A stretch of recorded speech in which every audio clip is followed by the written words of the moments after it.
नमस्ते। मैं डॉक्टर अविनाश साहू जी अमरावती से हूँ। लाइफस्टाइल और स्वास्थ्य ये मेरा अभ्यास का विषय रहा है। आज हम लोग कोरोना के बारे में, कोविड के बारे में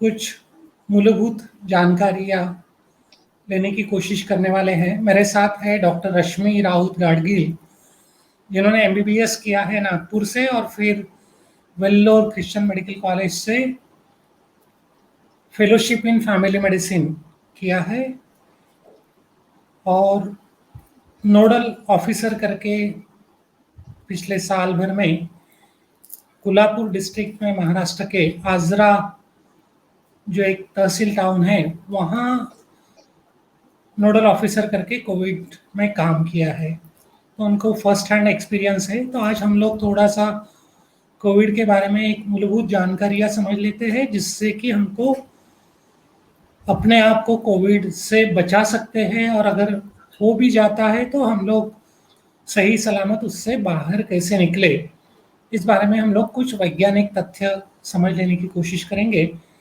तो वेलकम डॉक्टर रश्मि। नमस्ते सर। से बहुत बहुत धन्यवाद जी। आज ये प्लेटफॉर्म उपलब्ध कराने के लिए। जी बिल्कुल। वैसे तो जी तुम्हारा जो अनुभव रहा है पिछले साल आजरा में एज अ नोडल ऑफिसर करके, और थोड़ा सा क्या बोलेंगे हटके जो कुछ ऑब्जर्वेशंस तुम्हारे रहे हैं, मुझे लगता है काफ़ी सारे लोगों को वो काम में आ सकते हैं।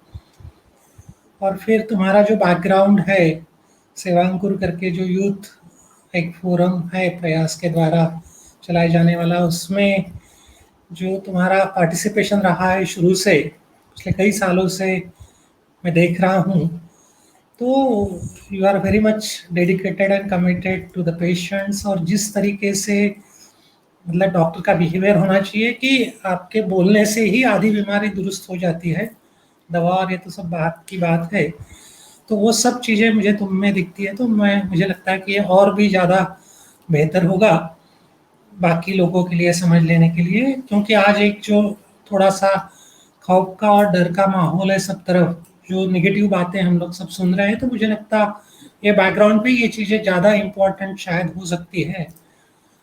तो हम लोग शुरू करते हैं रश्मि की। शुरुआत में हम लोग कोरोना के बारे में थोड़ा सा समझ लेते हैं कि कोरोना बीमारी जो है कैसे होती है, उसकी क्या स्टेजेस होती है, उसको कैसे आइडेंटिफाई करें। जी यस। जी तो सभी प्रेक्षकों को मेरा नमस्कार। नमस्ते। और आज हम जो बात करने वाले हैं कोरोना की, इसकी ज़रूरत मुझे इसलिए दिखाई दे रही है कि समाज में दो जो एक्सट्रीम पॉइंट ऑफ व्यूज बन गए हैं, दो छोर हैं और उन्हीं पे ज़्यादा चर्चा और वही सब माहौल बन रहा है। एक छोर में ये बोला जा रहा है कि बस सर्दी जुकाम से ज़्यादा कुछ नहीं है, पर अगर ऐसा है तो फिर मृत्यु क्यों हो रही है? और अगर दूसरी छोर में हम बोले जाए कि कोरोना एक साक्षात मृत्यु है, तो अगर ऐसा है तो कोई होम आइसोलेशन में ठीक ही होना नहीं चाहिए, अगर वैसा सोचा जाए। पर ऐसा नहीं है। कोरोना एक बीमारी है जिसको अगर हम समझे और जल्दी हम एक्ट करें, तो हाँ, हमें सक्सेस रेट जो है, हमारा क्योर रेट जो है, डिस्चार्ज रेट जो है, वो डेफ़िनेटली हमारा बढ़ेगा। तो चलिए आज देखते हैं कोरोना के बारे में और सिम्पटम्स को, और फिर उससे रिलेटेड चीज़ें जो हैं, उनको समझने का प्रयास करते हैं। तो जैसे हमें कोविड के बारे में पता है कि हवा से मेनली फैलने वाली बीमारी है। अगर पॉजिटिव पेशेंट है, उसके साथ जो कॉमन एयर अगर हमारी शेयर होती है, जिसमें वो जीवाणु पनपता है, तो उससे सार्स कोविड 2 से ये बीमारी है। और जैसे ही वो विषाणु जो है हमारे नाक से अंदर जाता है, तो एक-एक सिस्टम जो है हमारी बॉडी की, वो उसे रोकने के लिए प्रयत्न करती है। तो वो हमें समझ लेना चाहिए कि अगर समझ लीजिए वो नाक में है, नेज़ल सिम्पटम्स है, हमारे नाक के सिम्पटम्स है, तो वो इसलिए है क्योंकि कोरोना को वहीं पे रोकने की कोशिश हो रही है। नाक बहती है, तो बह के वो कोरोना को बाहर निकालने की कोशिश करती है। और उसके अंदर यहाँ पे भी अगर रोक नहीं पाए और अंदर चली गई तो हमें गले में खराश होती है, वहाँ पे स्वेलिंग आ जाती है, उसकी वजह से खराश होती है। तो वो भी स्वेलिंग इसलिए करते हैं कि नीचे जाने का जो रास्ता है उसे नीचे जाने के रास्ते में हम अड़थड़ा जो बोलते हैं मराठी में, यानी हम प्रिवेंट करते हैं उसको नीचे जाने से।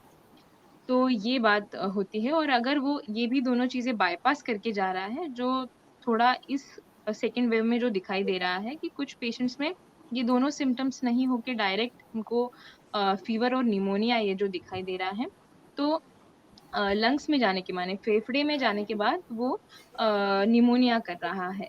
पेट में जा रहा है तो पेट की भी डिस्टर्बेंसेस जैसे उल्टी है और डायरिया है, ये दिखाई दे रहे हैं हमें। तो हमें इन सब चीज़ों को माने सर्दी, ज़ुकाम, गले में खराश, बुखार, साँस लेने में तकलीफ, खाँसी और पेट के सिम्पटम्स जैसे मैंने अभी बताए वॉमिटिंग, डायरिया, स्मेल ना आना, टेस्ट ना आना, बहुत थकान महसूस होना। बहुत सारे पेशेंट ये बता रहे हैं कि पहले 2 दिन में तो एक ही लगा कि बहुत थकान महसूस हो रही है, जैसे हमेशा नहीं होती है, ये कुछ अलग दिखाई दे रहा है। तो that can be the first symptom. और वहाँ से हमें समझना वो हमारे लिए एक अलर्ट साइन है कि हम समझ जाए कि कुछ गड़बड़ी हो रही है। अब आगे बढ़ते हैं कि अगर हमें ये लक्षण दिखाई दे रहे हैं, तो इन लक्षणों का आगे बढ़ने का एक तरीका है कोविड में। ज़रूरी नहीं कि सब में हो ये, पर मैक्सिमम लोगों में इस तरीके से वो प्रोग्रेस होता जाता है। तो जो हमारा हमने जो भी डॉक्टर होते हैं, तो वो जब भी देखते हैं पेशेंट को, तो वो ये पूछते हैं कि आपको पहला सिम्पटम कब हुआ था? तो ये इसलिए बहुत ज़रूरी है कि शुरुआत के दिनों से ही हम अगर हमें किसी भी कारण से बुखार आता है, तो भी हम खुद को क्वारंटाइन पहले कर लें और हमारा खुद का जो निरीक्षण है, वो शुरू करके हम सलाह लेना शुरू करें। पहले के जो 3-4 दिन हैं, मैक्सिमम पेशेंट्स में ये दिखाई दे रहा है कि शुरुआत की जो सिम्पटम्स है, उस फ़ेज़ में लोग प्रेज़ेंट नहीं हो रहे, लोग बता नहीं रहे हैं, छुपा रहे हैं। हर एक को लगता है कि अरे! उसके घर में कोरोना आ, मुझे कोरोना क्यों होगा? है ना? तो यहाँ यहीं से शुरुआत होती है और वहीं से फिर प्रॉब्लम शुरू होती है। तो ये कोरोना के सिम्पटम्स के बारे में हम बोल सकेंगे। जब होम आइसोलेशन की बारी आएगी तब मैं इसमें हर डे का महत्व क्या है उसके बारे में बात करूँगी। अभी जो डॉक्टर रश्मि बात कर रही थी कि ये जो विषाणु शरीर के अंदर आ रहा है, उसको जगह-जगह अटकाने की कोशिश करता है शरीर। तो हमारा जो प्रोटेक्टिव सिस्टम है, इम्यूनिटी जिसको हम बोलते हैं, नाक में, गले में, लंग्स में और ये सब में, और जिसकी वजह से शायद बुखार आना और बाकी सब चीज़ें होती है। तो दे आर द सिग्नल्स, मतलब उससे उसका उतना ही मीनिंग लेना है। वो कोई हमारे दुश्मन नहीं है। बुखार आता है तो अच्छे के लिए आता है, डायरिया होता है, खांसी होती है, तो उसमें से ये विषाणु को बाहर निकाल डालने की कोशिश करता है शरीर। इतना ये कि ये लक्षण है, सिग्नल है, ये ज़रूर हमको ध्यान में रखना चाहिए। और अगर वो इम्यून सिस्टम को अगर ओवर पावर करेंगे दुश्मन, विषाणु, तो फिर शायद तबीयत बिगड़ सकती। तो इसलिए ये सिग्नल ज़्यादा इम्पोर्टेंट हो सकते हैं। जैसे हम लोग देखते हैं कि 80-90% जो इन्फेक्टेड लोग हैं, जिनको संक्रमण हुआ है, वो होम आइसोलेशन में ही है। हार्डली एक 10%, 12%, 15% लोग वही हॉस्पिटल में उनको एडमिशन की ज़रूरत होती है। इसलिए लाखों लोग अपने घर में ही होम आइसोलेशन में ठीक हो रहे हैं। अभी सिर्फ हमको इतना ख्याल में रखना चाहिए कि होम आइसोलेशन में रहते रहते ये सिग्नल की तरफ बारीकी से ध्यान दें कि कहीं हम फिसल तो नहीं रहे हमारी गाड़ी। और वो अगर समझ में आ जाता है तो तब हमको ज़रूर डॉक्टरी और थोड़ा सा और आगे की, जिसको हम बोलेंगे, उपचारों की, ट्रीटमेंट की ज़रूरत पड़ सकती है। इंडोर आईसीयू, ऑक्सीजन और बाकी सब जो हम सुनते हैं वो, मगर वो संख्या वैसे भी काफ़ी कम है। 10-15% लोगों से ऊपर डेफिनेटली नहीं है। इसलिए डरने की बात नहीं है, मगर केयरफुल रहना ये इम्पोर्टेंट बात है। तो अभी हम लोग को, जैसे अभी डॉक्टर रश्मि बता रही थी कि ये सब लक्षण है और बहुत अलग अलग लक्षण हैं। इसलिए चाहे जो भी लक्षण है, हम ये समझ ले कि शायद कोरोना हो सकता है, आइसोलेट हो ले। तो एक उसका कारण ये है कि हमसे और कोई इन्फेक्ट ना हो, क्योंकि ये संक्रामक बीमारी है। सबसे बड़ा जो कोरोना के बारे में तकलीफ है या जिसको हम बोलेंगे, जिसके वजह से बहुत परेशानी होती है, वो एक से कई लोगों में फैलता है। अपने ही घर के लोगों को फैल सकता है, बाहर वालों को। इसलिए आइसोलेशन एक इम्पॉर्टेंट बात है, क्वारंटाइन होना जिसको हम बोलेंगे। टेस्ट भले ही, जैसे हम लोग देखते हैं कि मुझे लगता है टेस्ट 5 दिन के पहले तो शायद ही पॉजिटिव आती है। आरटीपीसीआर अगर हम करते हैं या रैपिड एंटीजन करते हैं तो शुरुआत के दिनों में शायद वो पॉजिटिव नहीं आती है। तो इसलिए खाली टेस्ट के ऊपर नहीं जाए कि जब तक के टेस्ट नहीं होती तब तक के नहीं है, ऐसा नहीं समझे। टेस्ट के पहले ही समझ ले। और जैसे अभी तो कुछ कुछ विषाणु इस प्रकार के भी हो गए कि वो नाक के और गले से जो स्वाब लेते हैं उसमें नहीं दिखाई देते, क्योंकि वो सीधा लंग में चले जाते हैं बाईपास करके। तो ऐसे इसमें कोरोना होने के बाद भी टेस्ट निगेटिव आ सकती है। तो लक्षण ज्यादा महत्व के हैं मुझे लगता। टेस्ट एक सपोर्टिव है उसके लिए डेफिनेटली। जी, जी, बिल्कुल। जी। तो अभी मान लो कि हम लोग होम आइसोलेशन में गए हैं, ओके, टेस्ट पॉजिटिव आई है या लक्षण दिखाई दिए हैं, तो फिर हमको क्या करना चाहिए? जी, तो अगर हमें ये दिखाई दे रहा है कि हमें बुखार आ रहा है या फिर कोरोना के जैसे कोई भी लक्षण है जो हमारी अभी बात हुई, उन लक्षणों में से कोई भी लक्षण दिखाई दे रहा है, मोस्टली पहले तो थकान जो महसूस होती है, तो ये बॉडी का सबसे इम्पोर्टेंट सिग्नल है कि मुझे रेस्ट चाहिए। कुछ तो बॉडी में गड़बड़ हो रही है कि जिसकी वजह से थकान हो रही है, तो मुझे अभी रेस्ट दो। तो अभी जो मेरा एक एनालिसिस बन रहा है कि इवन मैं हम डेथ पेशेंट्स के बारे में देख रहे हैं कि जिन पेशेंट्स की डेथ हो रही है उनमें मोस्ट कॉमन कॉज क्या है, कि क्यों डेथ रेट अभी जो हमें दिख रहा है, अभी जो भी हो रहा है आजू बाजू में, वो उसका कारण अगर हम ढूंढने जाए तो हमें कॉमन एक कारण दिखेगा कि शुरुआत के जो सिम्टम्स है, जब हमें आइसोलेट होके या फिर क्वारंटाइन होके रेस्ट की जरूरत थी, तब हम यही सोच के टाल रहे थे, हाँ, कल बहुत धूप में घुमाऊं ना, कल बहुत तेज गर्मी थी इसलिए आज मुझे ऐसा लग रहा है। या फिर कल ना मैंने ठंडा कुछ खा लिया था तो शायद गले में खराश होगी। या फिर हाँ, ज्यादा बुखार नहीं है, बस हल्का सा बुखार है। तो ये सब जो चीजें हैं, ये बॉडी के बताने की लैंग्वेज है, हमें एक भाषा है कि जिससे वो बता रही कि कुछ अंदर गड़बड़ी शुरू है, आप समझ जाओ और अभी से आराम करना शुरू कर दो। तो एक सबसे पहली चीज है कि अगर आप क्वारंटाइन होते हो, आपको कोई भी लक्षण दिखते हैं, तो आप पहले रेस्ट करना शुरू कीजिए, सो दैट बॉडी की हीलिंग जो प्रोसेस है, जो खुद बॉडी में बुनियादी तौर पे होती ही है, तो वो पहले वो काम शुरू कर देगी। आगे ये बढ़ते हैं कि जो ये बात है, मुझे बुखार टाइफाइड की वजह से आया होगा या फिर दूसरा कोई इन्फेक्शन होगा, चलो 3 दिन कोई एंटीबायोटिक लेके देखते हैं। तो ये जो चीजें हैं, हमें ये सबसे पहले अवॉइड करनी है। अगर पैंडेमिक शुरू है, बाहर बाहर माहौल ही ऐसा है कि इतने ज्यादा प्रमाण में अगर वो संक्रमण हो रहा है, तो अगर हमें सिम्टम दिखाई देने के बाद हमने पहले सोचना चाहिए क्या ये कोरोना है, और उससे डर बिना डरे हमने बस खुद को आइसोलेट करना है और आराम करना शुरू कर देना है। और उसके बाद फिर डॉक्टरी सलाह से अंडर अंडर गाइडेंस हमें ट्रीटमेंट शुरू करनी पड़ेगी। समझ लीजिए अब हम होम आइसोलेशन में आ गए हैं, हमारा रिपोर्ट अवेटेड है। जो मोस्ट कॉमनली लोगों की कंडीशन है कि पहले तो हमें पहले 2 से 3 दिन जो है, जो बहुत मुख्य दिन है, जब दवाइयाँ बहुत अच्छे से काम करती है और जब वायरस का मल्टीप्लिकेशन का फेज होता है, माने अभी वायरस 2 से 4, 4 से 8 ऐसे हो रहे हैं, तो इस फेज में अगर हम बॉडी को रेस्ट देंगे और बराबर दवाइयाँ लेंगे और खान-पान में पथ्य करेंगे, तो हाँ, वो हम उसी इसमें उसको काफ़ी हॉल्ट कर सकते हैं। इस फ़ेज़ में कोई भी एक्सर्शन करना नहीं है हमें किसी भी प्रकार का। ये इस वक़्त हम टेस्ट की कुछ ना कुछ आधार लेंगे, आरटी-पीसीआर करेंगे, एंटीजन करेंगे अ या फिर हम ब्लड टेस्ट का सहारा लेंगे। समझ लीजिए एंटीजन तो तुरंत आधे पौन घंटे में हमें उसका रिज़ल्ट पता चल जाता है। आरटी-पीसीआर आने में वक़्त है। आज मैंने सैंपल दिया है, आज मेरा दूसरा दिन है। तो अभी मुझे रेस्ट करना है, जो भी हमारे पथ्य होते हैं वो हमें फॉलो करना शुरू करना है, और उसके बाद जो जैसे दिन बढ़ते हैं तो हमें हमें खुद का मॉनिटरिंग एक सिस्टम डेवलप करना है। तो ये मैं ये नहीं कहना चाहती कि जैसे आज बुखार आया है तो आप आज से ही मैंने कोविड समझ लो और बेड ढूंढने के लिए शुरुआत कर दो। ये बिहेवियर अप्रोप्रिएट नहीं। अगर आज बुखार आया है, आज मैं पहले आइसोलेट होता हूँ और मैं मॉनिटरिंग आज से ही शुरू करता हूँ। तो मॉनिटरिंग के हमारे नेक्स्ट स्लाइड में आपको दिखाई देगा कि मॉनिटरिंग में हमें क्या-क्या चीज़ें करनी है।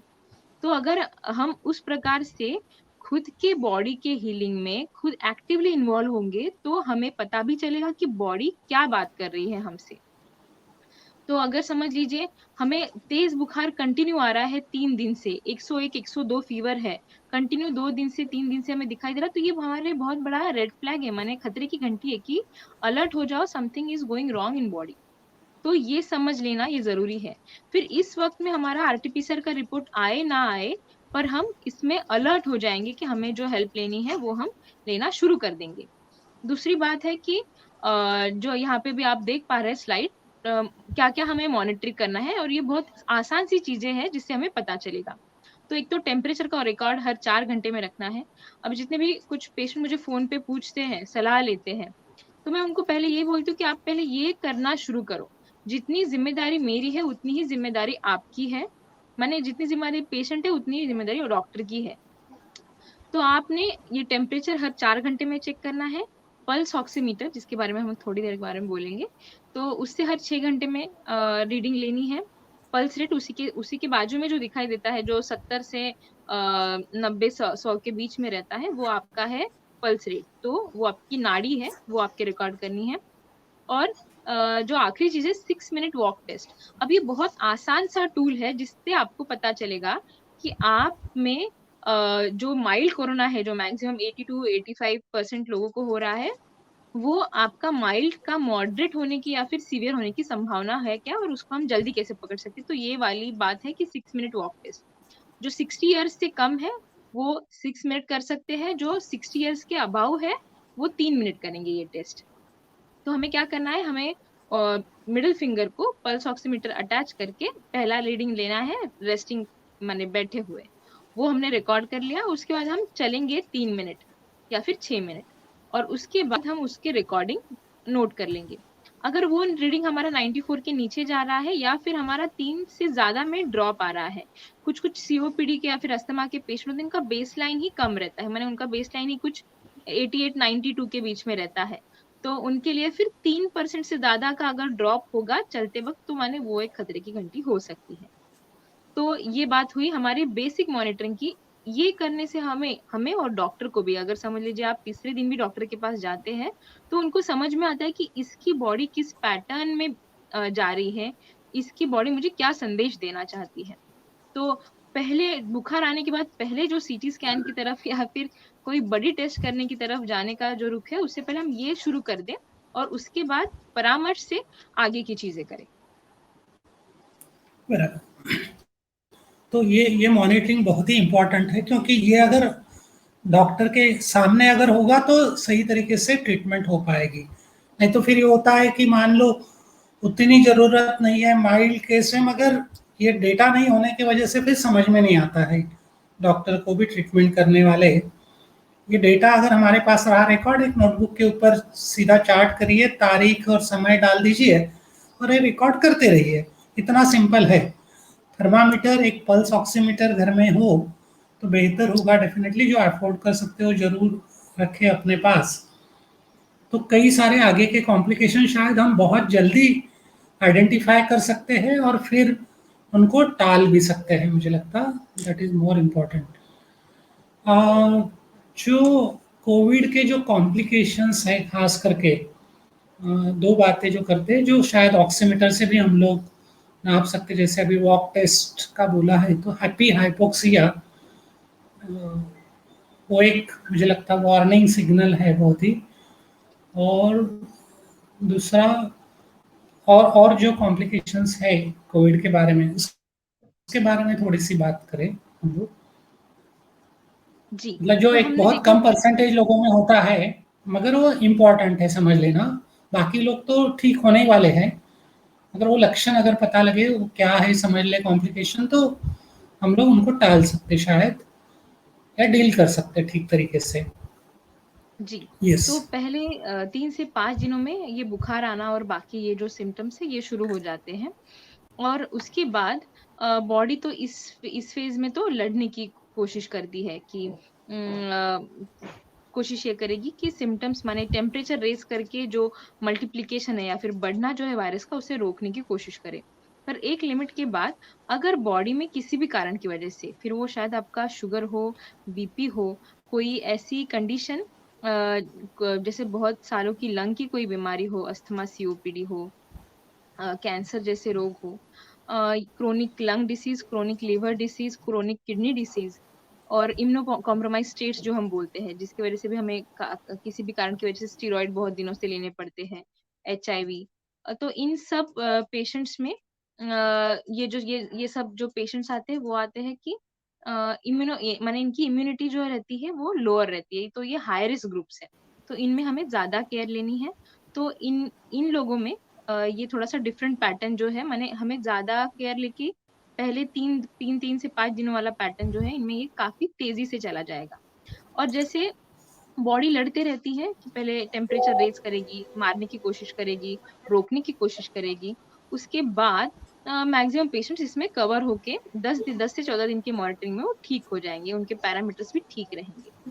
पर अगर बॉडी इसमें माने एक तो जीवाणु का अगर हमला ज़्यादा हो गया, विषाणु का सॉरी, और दूसरी चीज़ है कि अगर ये कुछ इम्यूनो कॉम्प्रोमाइज़ स्टेट्स है या फिर हाई रिस्क कुछ स्टेट्स है, तो उसमें बॉडी की इम्यूनिटी जो है, अंदर की इम्यूनिटी, रोग प्रतिकारक शक्ति, वो अच्छे से काम नहीं कर पाएगी और फिर वो हाइपर इम्यून रिस्पॉन्स जो बोलते हैं हम, माने एक्स्ट्रा एक्सेस रिस्पॉन्स जो है, जो पहले रिस्पॉन्स मारने के लिए बनाया गया था, वो विषाणु को, वो अभी बॉडी के खिलाफ काम करेगा। और फिर उसमें जो साइटोकाइन स्टॉर्म ये सब आपने पढ़े होंगे, व्हाट्सएप पे आते हैं ये सब मैसेजेस। तो अंदर एक युद्ध शुरू हो जाता है और जिसमें बॉडी ही बॉडी को खाने लगती है।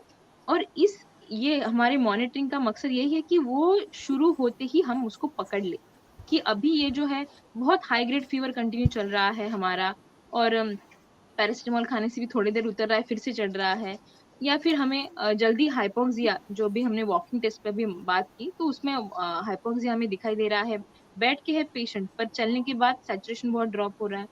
तो ये सब चीजें हैं, ये हमारे इंडिकेटर्स है कि अभी हमें मदद की जरूरत पड़ सकती है, और अगर हम सही वक्त पे मदद ले और सही तरीके से मदद ले, तो फिर डेफिनेटली हम इस जो भी जो युद्ध शुरू है मैंने कहा बॉडी में, उसमें उससे हम बाहर निकल सकते हैं। तो ये हाइपर इम्यून रिस्पॉन्स की बात होगी। हैप्पी हाइपोक्सिया, हैप्पी हाइपोक्सिया का मतलब यही कि जनरली बाकी किसी कंडीशन में अगर हमारा ऑक्सीजन कम हो जाता है, समझ लीजिए हमें सीवियर एनीमिया है, 7 के नीचे हीमोग्लोबिन आ गया है और बहुत 2-3 समझ लीजिए हीमोग्लोबिन है, तो उस पेशेंट को ये लगेगी, सांस फूलने की तकलीफ होगी, मैंने उसको ऑक्सीजन पूरेगा नहीं। अगर उसका 92 भी हो गया तो भी उसको बहुत परेशानी होगी।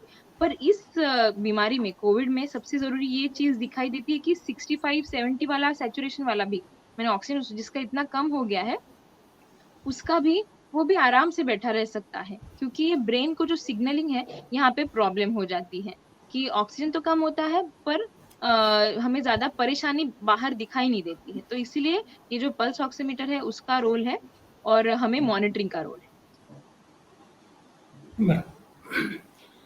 तो जैसे अभी हम लोग देख रहे थे कि होम आइसोलेशन में हमको कुछ चीज़ें जो देखनी है, एक तो मॉनिटरिंग करना है डेफिनेटली, उसके साथ साथ थोड़ा सा डाइट के बारे में कुछ चीज़ें हैं, एक्सरसाइज के बारे में है, रेस्ट के बारे में तो हम लोगों ने बात करी है, और स्ट्रेस मैनेजमेंट की ये सब नकारात्मक सोच और नकारात्मक चीज़ें अपने पास आने ना दे, कि मैं ठीक होने वाला हूँ, मैं इससे बाहर निकलने वाला हूँ। ये एटीट्यूड अगर हम रखते हैं तो डेफिनेटली वो हमको हेल्पफुल हो सकता है, बजाय ये कि भाई उसका ऐसा हो गया, उसको ऑक्सीजन नहीं मिला, उसको ऐसा हुआ। ऐसा अगर सोचते रहेंगे तो शायद बॉडी को उस तरीके के सिग्नल जाते हैं, हम बोलते हैं शायद वो होने के चांसेस ज़्यादा रहते हैं। तो अच्छा सोचे, अच्छा बोले, हमेशा अच्छा सुनते रहे कुछ ना कुछ तो भी, तो उससे डेफिनेटली फ़ायदा होने वाला है। डाइट के बारे में कुछ सिंपल चीज़ें जो है, क्या अवॉइड करना है, तो ज़्यादा तेल घी वाली चीज़ें अवॉइड करनी है डेफिनेटली। दूध और दूध से बनी चीज़ें, दही और ये सब चीज़ें भी अवॉइड करें, क्योंकि कई बार ये देखा जाता है कि दूध से भी इम्यून रिस्पॉन्स शायद बढ़ सकता है, वो एक खतरा कुछ लोगों में डेफिनेटली होता है। और कोई भी प्रोसेस फूड, बहुत ज़्यादा प्रोसेसिंग वाली चीज़ें ना खाएं। जैसे बहुत बार बीमार है, बुखार आया है तो बिस्किट, ब्रेड वगैरह बेकरी वाली आइटम जो देते हैं वो बिल्कुल गलत है। ओके, तो क्या देना है ज़्यादा हमको, तो अपने घर का जो सादा खाना है, अगर भूख भी थोड़ी सी कम हो जाती है नेचुरली, तो मतलब जैसे पुराने हमारे आयुर्वेदा में तो ये बोलते हैं कि कोई बुखार आता है, कुछ होता है तो लंघन करना चाहिए, तो फास्टिंग करना चाहिए। तो जिनको शायद इसके ऊपर विश्वास है और जो कर सकते हैं तो वो उसको भी ट्राई कर सकते हैं, मगर किसी की तो भी सलाह जरूर ले ले करने से पहले। या फिर अपना घर का सिंपल बना हुआ ताज़ा खाना जो रहता है वो खाए, कम तेल में बनाए, सब्जी, सलाद और फलों की, फ्रूट्स की मात्रा बढ़ाए जरा, जिससे कि ये माइक्रो न्यूट्रिएंट जो जरूरी रहते हैं, जैसे हम सुनते हैं कि विटामिन सी चाहिए, जिंक चाहिए, तो ये सब चीज़ें हमको उसमें से शायद मिल पाएगी, और भी कुछ चीज़ें मिल पाएगी। तो सिंपल फूड रहे जो डाइजेस्ट करने के लिए ज़्यादा तकलीफ ना हो, क्योंकि अभी शरीर को पूरी एनर्जी लगानी है बीमारी से लड़ने के लिए। तो डाइजेशन के लिए जो हल्की चीज़ें हैं, जो ज़्यादा पचन संस्था के ऊपर ज़्यादा लोड नहीं देने वाली, ऐसी चीज़ें खाए तो ज़्यादा बेहतर है बीमारी के लिए। तो पूरी एनर्जी फिर हमारी बीमारी के खिलाफ इस्तेमाल की जा सकती है। तो ये डाइट के बारे में हूँ। भूखा जरूर ना रहे, भूख लगे तो जरूर खाए, पानी पीते रहे, हाइड्रेशन भी बहुत इंपॉर्टेंट बात है। बुखार है तो पसीना आता है, पानी कम हो सकता है, कई बार डायरिया वोमिटिंग भी कुछ लोगों में दिखाई पड़ता है, तो पानी पीते रहे, नारियल का पानी है और ये सब चीज़ें चल सकती है, उसमें दिक्कत नहीं है। दूसरा जो पार्ट है मुझे लगता है एक्सरसाइज और योगा। अगर बहुत ज़्यादा तकलीफ नहीं है आपको तो सिंपल वॉकिंग, कमरे में आप मान लो आइसोलेट हुए तो कमरे के भीतर अगर जगह है तो सुबह शाम जितना जमता उतना पैदल घूमते रहिए उतनी ही जगह में, 15-20 मिनट, आधा घंटा, पौन घंटा अगर पॉसिबल है तो जरूर करिए, उसका डेफिनेटली फायदा होता है।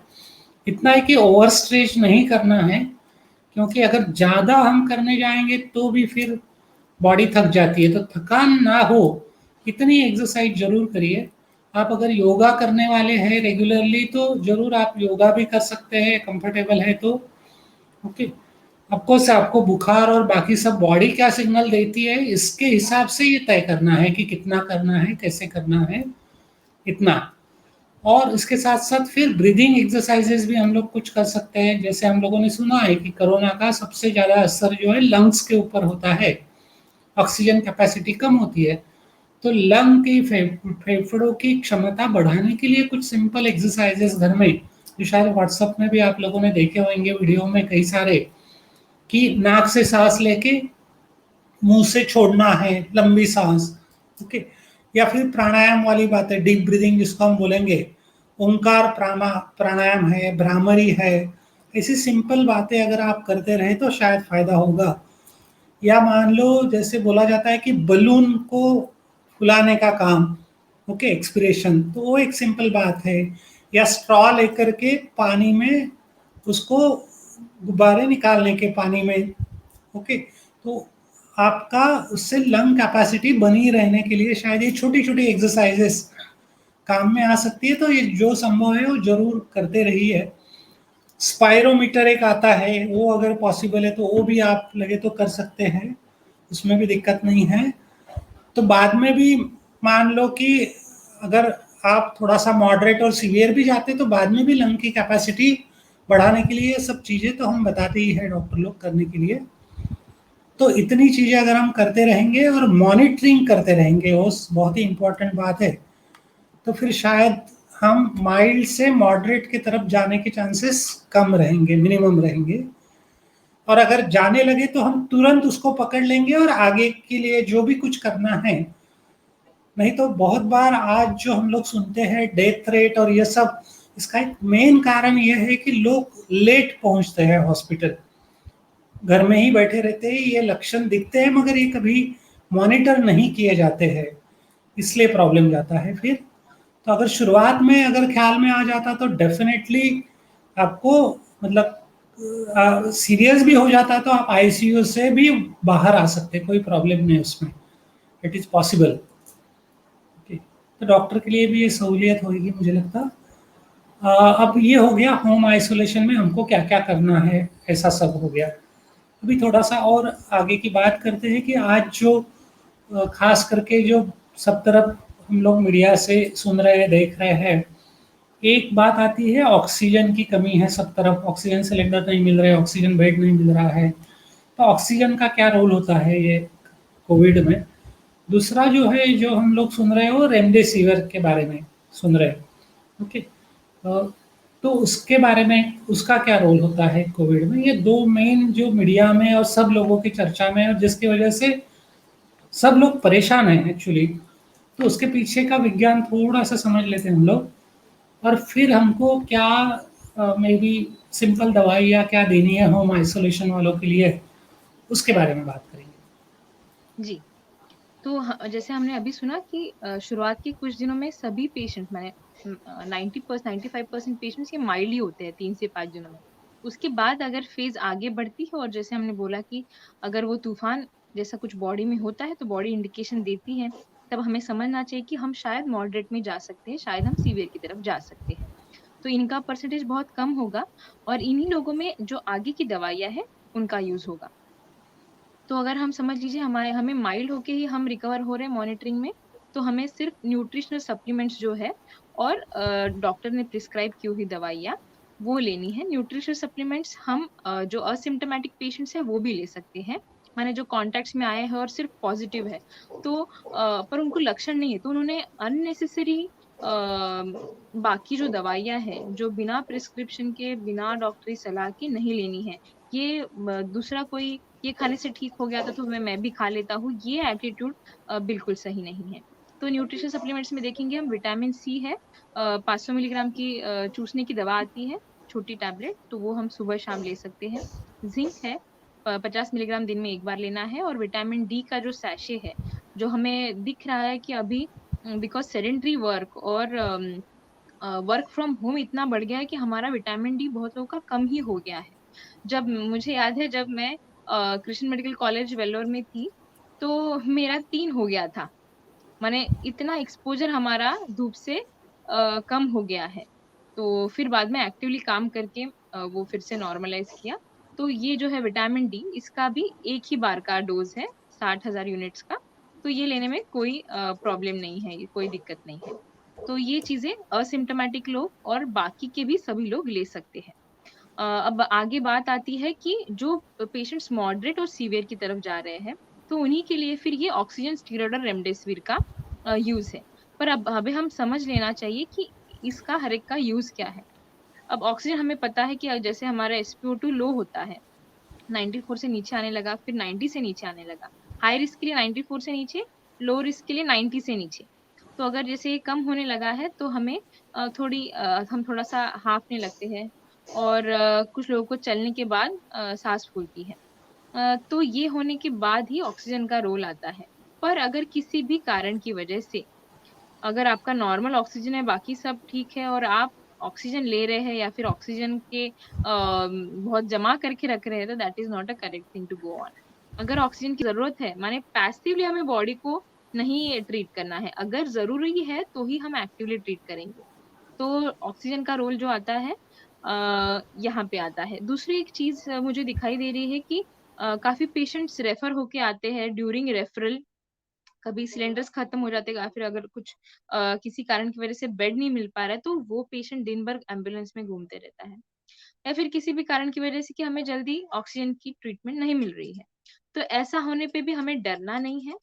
हमें जो अवेक प्रोनिंग के डीप ब्रीथिंग एक्सरसाइज है, माने जैसे पेट पे हमें सो जाना है और पेट पे सो के हमें डीप ब्रीथिंग करनी है कि जैसे लगे कि पूरे फेफड़े के हर कोने-कोने तक हवा पहुँच रही है। तो ये करने से भी हम काफ़ी देर तक हमारा ऑक्सीजन जो है बिना मशीन के, बिना सपोर्ट के भी मेंटेन कर सकते हैं इमरजेंसी में। और अगर आप माइल्ड भी पेशेंट है तो भी आपको ये करना है, आप मॉडरेट है, सीवियर है, हर एक को ये करना ही है। इससे हमारी लंग की कैपेसिटी, इम्प्रूवल रेट, इवन ऑक्सीजन की रिक्वायरमेंट जैसे किसी को अगर वो सिर्फ ऑक्सीजन का मास्क लगाए बैठे, तो उसे अगर ठीक होने में 3 दिन लगते हैं मॉडरेट केस को और ये अगर वो पेट पे सो के डीप ब्रीथिंग एक्सरसाइज करता है प्रोनिंग में, तो उसका 1.5 दिन में भी ऑक्सीजन का रिक्वायरमेंट हमने ज़ीरो होते हुए देखा है कि अभी ऑक्सीजन की उसको ज़रूरत नहीं पड़ रही। तो मैंने इतना सिंपल है पर मैजिकल है ये, जो हम डेफ़िनेटली कर सकते हैं, ये हमारे हाथ का है, कुछ बहुत डिफ़िकल्ट नहीं है। तो ये बात होगी ऑक्सीजन की, अब बढ़ते हैं स्टेरॉइड्स की तरफ। तो हम देखते हैं कि बहुत सारे लोग जो अभी ऑब्ज़र्व हो रहा है, माइल्ड केसेस में ही माने जब ऑक्सीजन का भी लेवल अच्छा है, बुखार भी कम हो रहा है, बाकी सब चीज़ें ठीक है, ब्लड रिपोर्ट्स भी ओके कह रही है, फिर भी सीटी के स्कोर पे स्टेरॉइड लेना शुरू कर देते हैं। फलाने ली थी, उस वो ठीक हो गया था तो मैं भी लेता हूँ, तो नहीं। स्टेरॉइड एक दुधारी तलवार है, माने इसको दोनों तरफ से धार है। अगर हम उसे ठीक जगह पे यूज़ करते हैं, जैसे हमारा ऑक्सीजन कम होने के बाद हम यूज़ करते हैं, तो ही वो बॉडी के लिए अच्छी है। अगर ऑक्सीजन लेवल अच्छा है, आपके बाकी सब पैरामीटर्स अच्छे हैं, डॉक्टर सब बोल रहे हैं कि ठीक चल रहा है, आपका मॉनिटरिंग अच्छा चल रहा है, तो आपको स्टेरॉइड्स की ज़रूरत नहीं है। पहले 3 से 5 दिनों में जिन्होंने बिना ज़रूरत होते हुए अगर स्टेरॉइड लिए हैं, तो उनमें कॉम्प्लिकेशन का रेट ज़्यादा दिखाई दिया है। तो हमें ये बहुत क्लियरली समझना है कि ये स्टेरॉइड जो है ये हम सलाह से ही लेंगे और सही समय पे ही हमें इसका यूज़ है। अगर हम बिफोर टाइम यूज़ करेंगे तो हम सीवियर में जाने से हमें प्रतिबंध हो जाएगा, तो ऐसा नहीं है। वो जब ज़रूरत है तभी देना है। और तीसरी चीज़ आती है रेमडेसिविर की। तो रेमडेसिविर लोगों के दिमाग में ये फिट हो गया है कि रेमडेसिविर एक जान बचाने वाली दवा है। अगर रेमडेसिविर दे दो तो सीरियस पेशेंट भी ठीक हो जाएगा। पर जो डब्ल्यूएचओ के गाइडलाइंस आए हैं, जो महाराष्ट्र का टास्क फोर्स है, वो दोनों भी यही कह रहे हैं कि remdesivir is not a life saving drug. Sir वो रेमडेसिविर का स्लाइड है। तो रेमडेसिविर ये जान बचाने वाली दवा नहीं है। उससे आपका जो स्टे है हॉस्पिटल में आईसीयू में होने वाला वो कम हो सकता है। और दूसरी एक इम्पोर्टेंट चीज़ यहाँ पे है कि जो 2nd टू 9th डे में ही उसका अच्छा यूज़ है। अगर रेमडेसिविर जो काम करता है वो आपकी मल्टीप्लिकेशन में जो हो रहा है, माने वायरस 2 से 4, 4 से 8 जब बन रहे हैं तभी उसी टाइम पे वो मल्टीप्लाई करना जो है वो रेस्ट्रिक्ट करता है। पर वो आपकी उसके उस वायरस को पूरा मार नहीं सकता। वो बस रेप्लिकेशन कम करने वाला दवा है। तो हमारे यहाँ पे तो हमने ये भी देखा है कि कुछ पेशेंट्स को रेमडेसिविर किसी कारण से नहीं दे पाए। पर वो भी मॉडरेट टू सीवियर पेशेंट्स भी जो बाकी सपोर्टिव ट्रीटमेंट है उससे भी ठीक होके गए हैं। और बहुत सारे डॉक्टर्स ने इसके ऊपर बहुत सारा डेटा भी दिया है कि उन्होंने किए हैं पेशेंट्स को ठीक even in the absence of remdesivir. तो रेमडेसिविर मिलने के लिए बहुत जगह पे भीड़ करना, ब्लैक मार्केट से उसे खरीदी करना, इन सब की आवश्यकता नहीं। उसके अलावा उसके बिना भी पेशेंट ठीक हो सकता है। तो यहाँ पे मैं रुकती हूँ रेमडेसिविर के लिए। मुझे लगता है दुनिया भर में कई सारे रिसर्च अभी ये बता रहे हैं, डब्ल्यूएचओ और बाकी लोग भी, कि रेमडेसिविर का वैसा डायरेक्ट कोई रोल नहीं है। तो कई सारे वेस्टर्न कंट्रीज में प्रोटोकॉल में से रेमडेसिविर को हटा लिया है। शुरुआत में भले ही यूज़ किया गया, मगर अभी ये देख रहे कि उससे ना तो डेथ रेट में फ़र्क पड़ता है, तो खाली एक हॉस्पिटल स्टे थोड़ा सा कम होने के अलावा और कोई उसका ज़्यादा एडवांटेज नहीं है। तो बहुत ज़्यादा उसके बगैर परेशान होना अगर नहीं भी मिलता है तो शायद इतना ज़रूरी नहीं है। अब हो गया, ऑक्सीजन के बारे में बात किया हम लोगों ने, रेमडेसिविर के बारे में बात किया है, ओके। जो कॉम्प्लिकेशंस है स्टीरॉयड के बारे में, ऑफकोर्स ये सब चीज़ें जो है जो ट्रीटमेंट देने वाले डॉक्टर है उनके सलाह के बगैर ना हो। मगर कई बार ये देखा जाता है कि पेशेंट या उनके रिश्तेदार भी प्रेशराइज करते हैं डॉक्टर्स को, ट्रीटमेंट वाले डॉक्टर्स को, नहीं ऑक्सीजन लगाओ ही जरूरत है।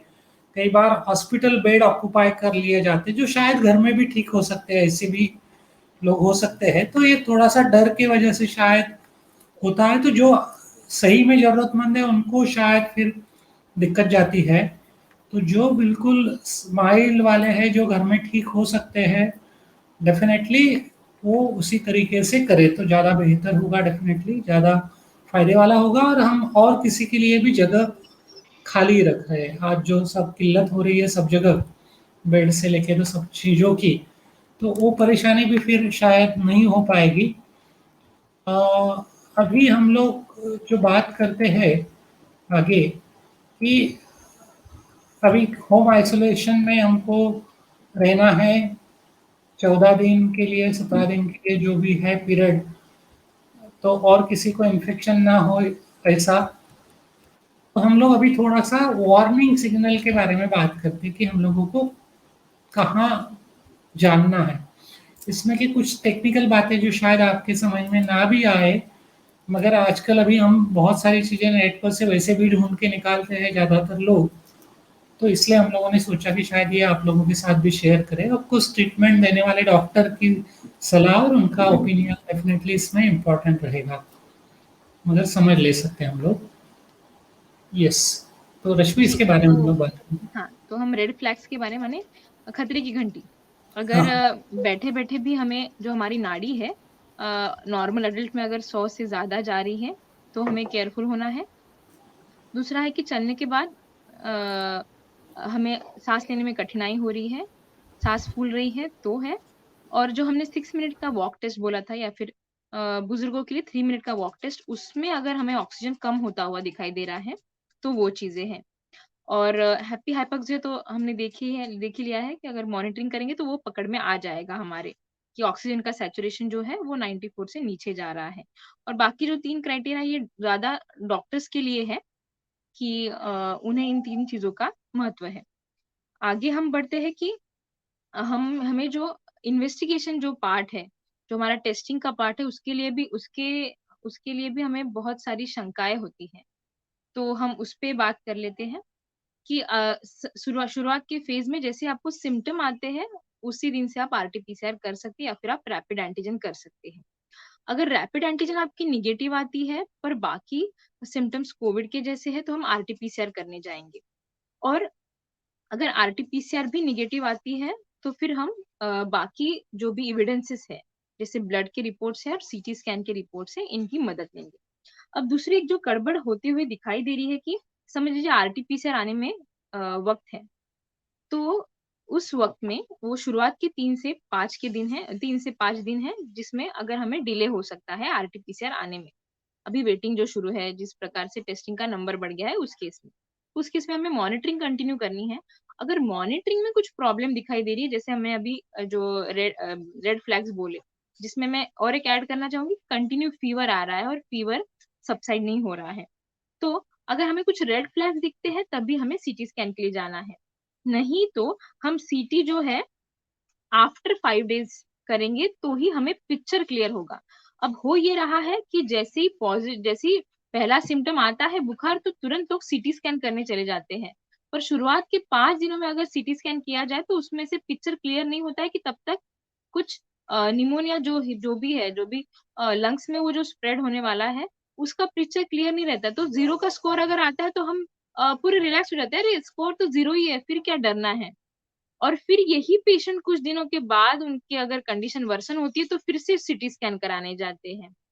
तो ये जो एक्सेसिव एक्सपोज़र है सीटी स्कैन का, वो हमें अननेसेसरी हो रहा है।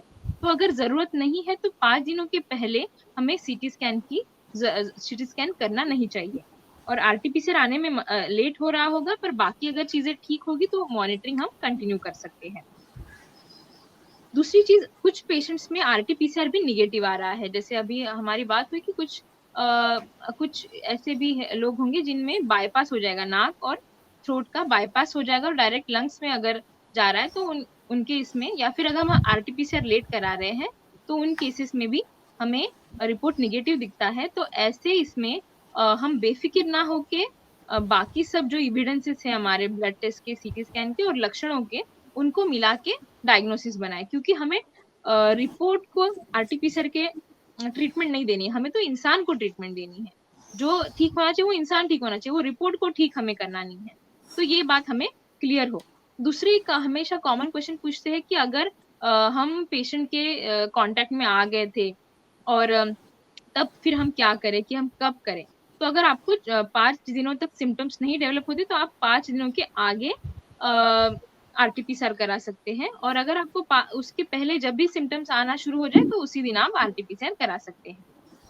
आगे बढ़ते हैं कि बाकी जो लैब टेस्ट अभी आपको दिख रही है स्क्रीन पे, अ, इन सब का जो ये मुख्य टेस्ट है जिससे हमें आइडिया आता है कि बॉडी हमें क्या संदेश देना चाहती है। एक तो जो हमें इनपुट्स मिलते हैं क्लिनिकल एग्जामिनेशन से, माने जैसे आपका मॉनिटरिंग का टेबल हो गया या फिर आपकी कंडीशन डॉक्टर ने कुछ चेक की, उससे कुछ हमें इंफॉर्मेशन आती है।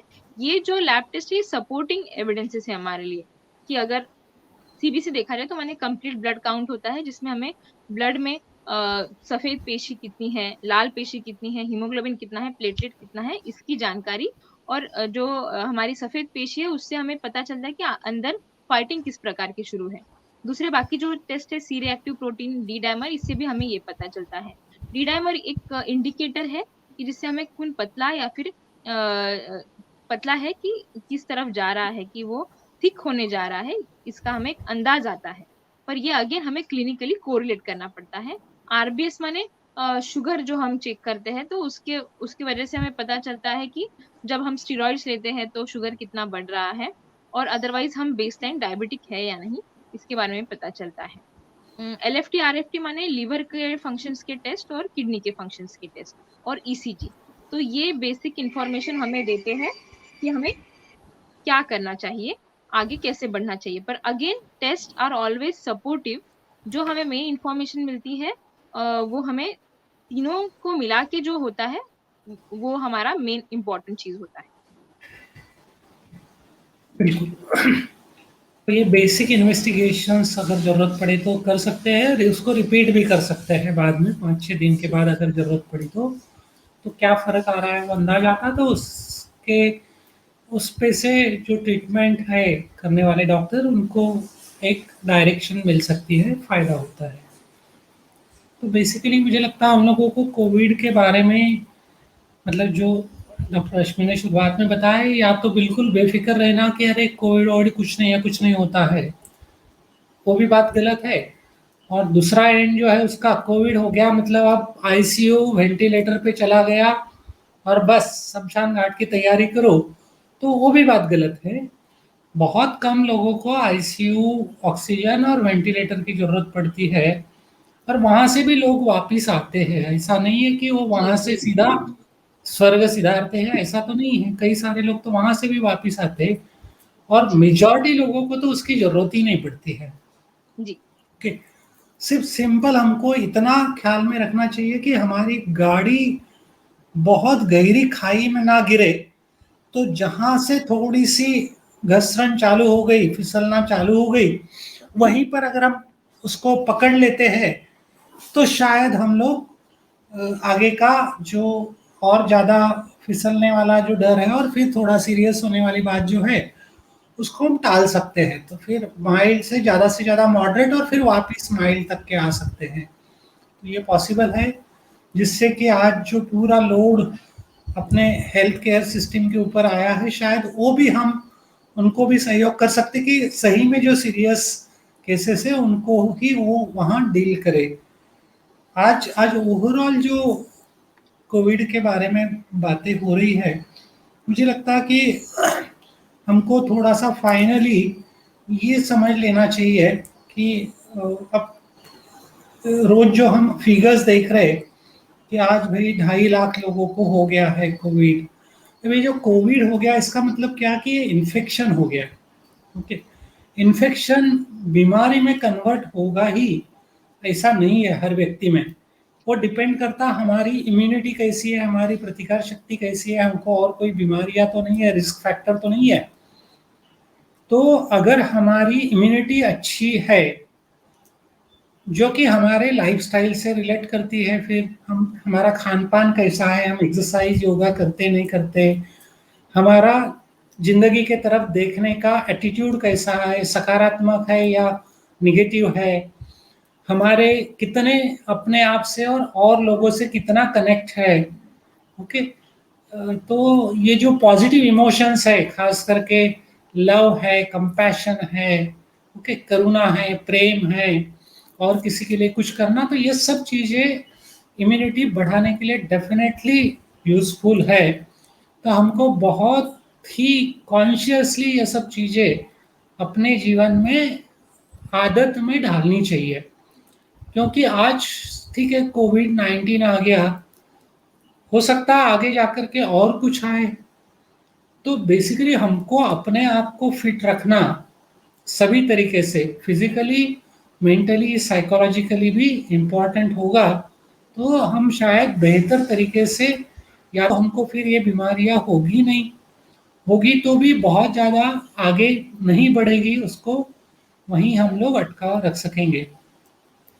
कोविड के बारे में शायद और एक बात जो, जिसके वजह से शायद हम सभी बहुत डरते हैं, कि अकेलापन जो आ जाता है, कि आइसोलेशन। और फिर जब हम देखते हैं डॉक्टर्स और ये सब वो पीपी किट पहने वाले, तो अंतराल में जैसे लोग जाते हैं हमारे, उसके जैसा ही कुछ तो भी दूसरे ग्रह से लोग आए वाले लोगों जैसा वो लगता है, तो वो एक, वो थोड़ा सा खौफ शायद उसके कारण भी बना है। दूसरा ये है कि ये कॉन्टेजियस होने की वजह से एक्चुअली जब हम बीमार होते हैं तो सबसे ज़्यादा अपने लोगों की केयर लेने वालों की ज़्यादा ज़रूरत होती है। मगर कोविड की वजह से ये देखा गया है कि शायद अपने ही लोग ये संसर्ग होने के डर से नहीं कर पाते, इच्छा होने के बाद भी। तो बहुत ज़्यादा अकेलापन शायद महसूस हो सकता है ऐसे समय में। और वैसा अगर हो जाता तो फिर बीमारी से लड़ने की ताकत के ऊपर भी उसका नेगेटिव परिणाम हो सकता है। तो मुझे लगता है हम जीवन में शुरुआत से ही अगर लोगों के साथ रिश्ता बना के रखे अपना, तो फिर वो एक एटीट्यूड बनेगा हमारा, फिर हम शायद अकेले नहीं बन पाएंगे। और फॉर्चुनेटली आज मोबाइल हम सभी के पास है, आपको 15 दिन एक जगह भी बैठना पड़ा तो भी आप पूरे दुनिया के साथ कनेक्ट रह सकते हैं, कोई दिक्कत नहीं है। तो हिम्मत बना के रखना, और मैं बिल्कुल वापिस आने वाला हूँ, वॉरियर वाला जो एटीट्यूड रहता ना, यस मैं जीत के आने वाला हूँ, ये दिन भर में अपने आप से बात करते रहिए, तो शायद उसका भी फायदा होगा मुझे लगता। तो मे बी, यस डॉक्टर रश्मि, आखिर में क्या क्या कहना चाहोगी तुम सब लोगों के लिए? जी, आपकी ही बात कंटिन्यू करना चाहूँगी। ये मेरा खुद का भी एक्सपीरियंस रहा है कि जो हम रिश्ते बनाते हैं हमारे ज़िंदगी में, अगर समझ लीजिए मेरा और आपका भी रिश्ता है, तो ये जो शीलता से जुड़ा हुआ, सेंसिटिविटी से जुड़ा हुआ ये जो रिश्ता है, तो ये सारे रिश्ते हमें काफ़ी अंदरूनी ताकत देते हैं। नहीं तो अगर हम देखा जाए तो हाँ, ये तो अभी थोड़ी पास आउट होके निकली हुई लड़की है 30 साल की, ये क्या कर लेगी? ये एक नज़रिया है, पर मुझे खुद के अनुभव से ये दिखाई दिया कि अ, हम भी बहुत कुछ अच्छा लोगों के साथ कर सकते हैं अगर हम अच्छे विचारों के लोग एक साथ आए तो। और ये जो अनुभव मेरा रहा कि जब मैं खुद पॉज़िटिव थी, तो क्योंकि मेरे अंदर ये कमेंट्री कंटिन्यू शुरू थी कि मुझे इससे बाहर निकलना है, मैं इससे बाहर निकल जाऊँगी। थोड़ी-सी दिक्कत हो रही थी क्योंकि मेरा स्ट्रेस लेवल जो काम के थे और जो बर्डन था वो बहुत ज़्यादा था, ज़िम्मेदारियाँ बहुत ज़्यादा थी, सेंटर की। तो फिर भी मैं अंदरूनी यही बात करती थी कि मैं इससे निकल के बाहर आने वाली हूँ। और बाकी सपोर्ट सिस्टम भी वैसी ही थी। तो मोबाइल का तो बहुत कम यूज़ किया और उस समय में अच्छे पुस्तक जो पढ़ना ये बात है, कुछ अच्छा लिखना जो हमारे मन में है, हमारे प्रियजनों को हमारा संदेश पहुँचाना कि हम उनसे कितना प्यार करते हैं, जो हमें बाकी टाइम पे उसके लिए वक़्त नहीं मिल पाता है। तो जो भी हमारी जो इच्छाएँ रहती है कि हमें थोड़ी आराम से बैठ के करने की वाली जो हमारी इच्छाएँ हैं, तो वो हम अच्छे से कर सकते हैं आइसोलेशन पीरियड में।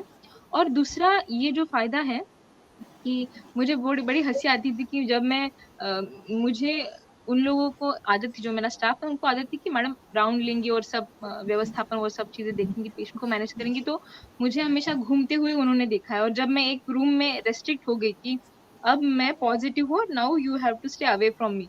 पर वो उनके दिमाग में इतना फिट हो गया था कि मैडम ही तो है, पेशेंट नहीं है। तो मुझे बताना पड़ता था कि मैं अभी पेशेंट हूँ and you have to stay. तो इतने अच्छे रिलेशनशिप्स हम बनाए कि हम पॉजिटिव होते हुए भी लोगों को ये डर ना लगे कि मैं इसके पास कैसे जाऊँ। तो मुझे उनको अलर्ट करना पड़ता था कि no, no you are crossing the line, you stay away from that line. तो ये दूसरा एक्सपीरियंस है, जो एक तरफ लोगों को एक्सपीरियंस आता है कि पॉजिटिव होने के बाद कोई देखेगा भी नहीं आपको या फिर पास भी नहीं आएँगे। तो आप इस तरीके से जीवन जिए, इस तरीके से आप ज़िंदगी बिताएँ लोगों के साथ रिलेशनशिप्स रखें कि वो आपके सुख में, दुःख में, हर पीरियड में वो चाहे कि आपकी मदद करना, आपके साथ उसका जो भी शेयर माने वो वार्ड बॉय भी होगा तो वो यही सोचेगा कि मैडम को मैं किस तरीके से हेल्प कर सकता हूँ। तो ये मेरा पॉज़िटिव एक्सपीरियंस मैं बोलना चाहूँगी। दूसरी चीज़ है कि जो हमारे बेसिक्स है कि हमें ब्रीदिंग एक्सरसाइजेस करनी है जितनी हो सके बिना एक्सर्शन किए, क्योंकि हमें सबसे जरूरी चीज है रेस्ट। और तो एक्सरसाइजेज जो अभी हम कर रहे हैं कि वो हम प्राणायाम है, योगा है, तो बिना एक्सर्शन किए हम जितना कर पाए उतना लंग्स की जितनी भी एक्सरसाइजेस हो सकती है, ब्रीदिंग एक्सरसाइजेज जो हम बोलते हैं, वो मैक्सिमम करनी है। दूसरा एक बहुत इंपॉर्टेंट चीज मैं फिर से बोलना चाहूंगी कि प्रोन माने पेट पे सो के डीप ब्रीदिंग करना, तो ये बहुत ही अच्छा, और मैंने खुद अनुभव किया है कि इससे हर स्टेज के पेशेंट को बहुत फायदा होता है। गरारे करना, जो तो हम ऑलरेडी मैक्सिमम लोग करते ही हैं, पर उससे भी सिम्टोमेटिक रिलीफ में काफी मदद होती है। सेंधव नमक और हल्दी के गरारे, स्टीम लेना, और एक और आसान सी चीज है कि गरम तेल से, तिल के तेल से, गरम तेल से मालिश करना, हृदय का जो हिस्सा है उसको छोड़ के बाकी जगह पे मालिश करके उसको सेकना। फिर वो हम स्टीम से भी सेक सकते हैं या फिर हम गर्म कपड़े से भी सेक सकते हैं, इससे भी काफी रिलीफ मिलता है पेशेंट को जब बुखार ना हो तब। और बुखार आने पे पहले तो स्पॉन्जिंग करना है, उसके बाद ही हम दवा हमें लेनी है। अगर 100 तक का ही बुखार आता है तो स्पॉन्जिंग से वो आसानी से उतर जाता है। मैक्सिमम जितने टाइम हम मैंने ऐसा बोला है कि 16 घंटे तक भी आप प्रोनिंग पोजीशन में आप ब्रेक ब्रेक में आप रह सकते हैं दिन भर में 24 घंटों में से। और जब भूख लगे हमें तभी खाना खाना है, बाकी टाइम पे हम लिक्विड जितना भी ले सके, जो हमें हाइड्रेशन मेंटेन करने की बात है, तो भूख लगने पे ही खाना खाना है, वो भी इजीली डाइजेस्टेबल खाना खाना है। जो हमारे बुजुर्ग घर में है वो तो ऑलरेडी बता ही देते हैं कि हमें अ, मूंग दाल की खिचड़ी बहुत पतली बना के, लापसी है वो बना के, या फिर दाल का पानी, ये सब चीजें हाइड्रेशन के लिए और बेसिक कैलोरी के माइक्रो न्यूट्रिएंट्स और बेसिक बेसिक हमारे कैलोरी रिक्वायरमेंट्स के लिए ये सफिशिएंट हो जाएंगी। सब्जियों का सूप है, मनुका है, खजूर है, जो कि बहुत इजीली डाइजेस्टेबल है। तो ये सब चीजें हम बिल्कुल ले सकते हैं। और सबसे जरूरी चीज कि सकारात्मक रहना। हम समझ सकते हैं हम जिस फेज से जा रहे हैं, समझ लीजिए कि हमें हॉस्पिटलाइज होना पड़े और वो पीपी किट पहनने वाले लोग हमारे साथ होए, तो इनकी ये मजबूरी है कि उनको खुद को प्रोटेक्ट करना है और आपकी हेल्प करनी है। तो वो जो एक मजबूरी है कि वो पीपी किट पहन के, पर उनके अंदर जो है वो इंसान ही है, वो कोई मशीन नहीं है। तो उनको समझ लेना, उनके डिफिकल्टीज को समझ लेना, और ये हमारे अंदर भाव रखना कि these people are there to help, ये लोग सब लोग हमारी मदद करने के लिए है। और और फिर ये जब जो भी मैकेनिकल चीजें हमें लगने लगती है जब हम हॉस्पिटल में एडमिट होते हैं, तो उन सब चीजों को एक तरफ आइसोलेट करके इनर पीस मेंटेन करके रखना कि मैं इससे बाहर निकल रहा हूँ, मुझे इससे बाहर निकलना है, और मैं इससे बाहर निकल जाऊंगा। ये जो कंटिन्यूस पॉजिटिव थॉट्स है, अ, ये हमें जरूर हेल्प करेंगी। तो इसी के साथ मैं कंक्लूड करती हूँ सर। बिल्कुल बिल्कुल। आखिरी जो बात है फिर से एक बार हाईलाइट करते कि कोविड एप्रोप्रिएट बिहेवियर जो होना जी चाहिए हमको प्रिवेंशन के लिए, ये जो जी वेव है जो अभी लहर आ रही है बड़ी, इसको रोकने के लिए हमको डेफिनेटली जो सभी लोग पहले दिन से हमको बता रहे हैं, मास्क पहनना है, सोशल डिस्टेंसिंग है और हाथ साफ रखना है, 3 बातें। उसके साथ साथ अभी वैक्सीनेशन वाली जो बात आई है, वैक्सीनेशन की बात, तो ये 4 बातें भी ये सब चीज़ों के साथ करते रहे और सकारात्मक रहे। ये सब हर चीज जैसे अच्छे दिन आते हैं वैसे ये दिन भी निकल जाने वाले हैं। निकल जाएंगी। ये सही कोई बात। हमेशा के लिए नहीं रहने वाला है। शायद हमारी जनरेशन के लिए ये पहला अनुभव है, तो कोई भी पहली चीज शायद थोड़ी सी जरा डिफिकल्ट जाती है, चैलेंज है डेफिनेटली।